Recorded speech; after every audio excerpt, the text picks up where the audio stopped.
अगर हम आशीष की LIC policy, provident fund, bank खातों की बचत मिलाकर एक छोटा मकान या दुकान खरीद कर उसे किराए पर उठा दे तो इससे बैंक में पड़े हुए धन पर मिले ब्याज से ज्यादा आमदनी होगी। भविष्य में मकान का भाव भी बढ़ जाएगा। राजेश ने अपनी योजना आशीष की विधवा पत्नी योगिता को बताई। जी भाई साहब, जैसा आपको उचित लगे, योगिता ने कहा। राजेश ने ढूंढकर एक मकान खरीदा। हर जगह वकील से राजेश ही बात करता।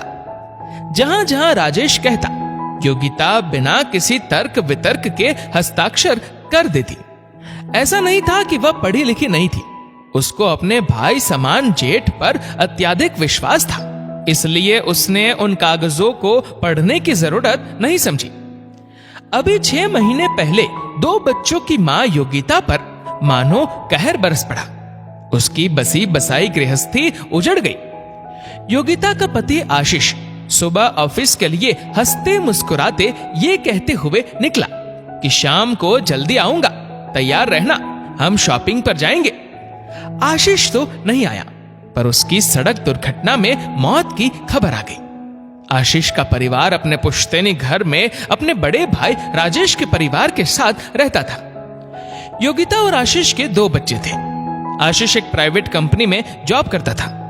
अपनी 14-15 साल की नौकरी में उसने बच्चों के भविष्य के लिए थोड़ी बहुत बचत कर ली थी। आशीष की मृत्यु के बाद उसकी बैंक बचत, LIC पॉलिसी, प्रोविडेंट फंड की रकम मिलाकर मकान खरीदा गया। जो किराया आता उससे योगिता बच्चों की पढ़ाई लिखाई और उनकी जरूरत के खर्चे पूरा करती। घर खर्च की जिम्मेदारी राजेश उठाता। घर के सारे कामों की जिम्मेदारी का बोझ योगिता पर था। खाना बनाने से लेकर झाड़ू पोछा, कपड़े धोना, सब काम योगिता को ही करने पड़ते। इसके बदले उसे और उसके बच्चों को 2 वक्त की रोटी मिलती। जेठानी आभा ने तो घर की सभी जिम्मेदारियों को एक एक करके योगिता के कंधे पर डाल मुक्ति पाली थी। घर में जो एक कामवाली थी उसे भी हटा दिया गया। घर योगिता के स्वर्गीय ससुर जी का था, जिस पर दोनों भाइयों का बराबर का हक था। ऐसे ही समय गुजरने लगा। 7 साल तक तो योगिता को पता ही नहीं चला कि मकान किसके नाम है। योगिता ने 7 वर्ष बाद बच्चों की उच्च शिक्षा के लिए मकान बेचने का फैसला किया।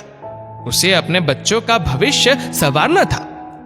भैया, बच्चों को आगे पढ़ाने के लिए पैसों की जरूरत होगी, इसलिए मैं मकान बेचना चाहती हूँ, योगिता ने राजेश से कहा। इसके बाद राजेश ने जो कहा उससे योगिता के पैरों तले जमीन खिसक गई। मकान मैंने अपने नाम लिखवाया है, मैं अभी मकान बेचना नहीं चाहता।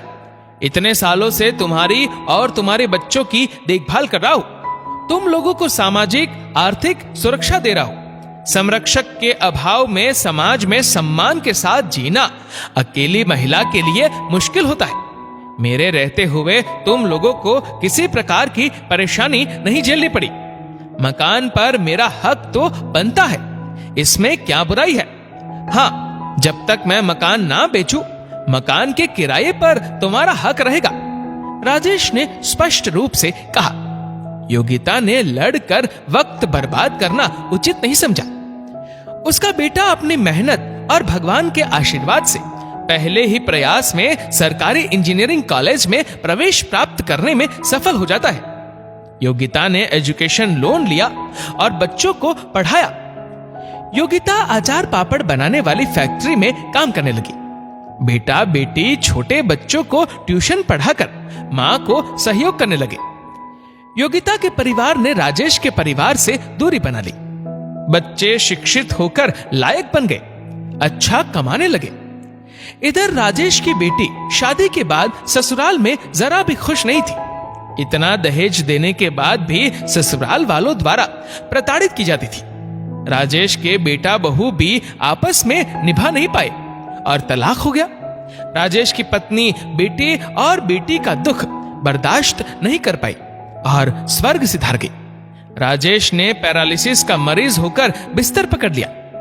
आज योगिता जितनी सुखी है, उतना ही कष्टमय राजेश का जीवन व्यतीत हो रहा है। जिन बच्चों के लिए उसने छल कपट किया, अपने छोटे भाई का सब कुछ हड़प लिया, वही बच्चे अब उसे नहीं पूछते, बस बिस्तर पर पड़ा पड़ा अपने किए पर पछता रहा है। दोस्तों, मनुष्य अपने कर्मों का फल जरूर प्राप्त करता है, यही जीवन का परम सत्य है। इस वीडियो को लेकर आपकी क्या राय है, नीचे कमेंट करके जरूर बताएगा। और अगर आपको वीडियो अच्छा लगा हो तो इस वीडियो को लाइक करेगा, शेयर करेगा ज्यादा से ज्यादा लोगों तक, और ऐसे ही और भी इंस्पिरेशनल वीडियोस के लिए सब्सक्राइब करें हमारे यूट्यूब चैनल को और फेसबुक पर फॉलो करें हमारे पेज को। धन्यवाद।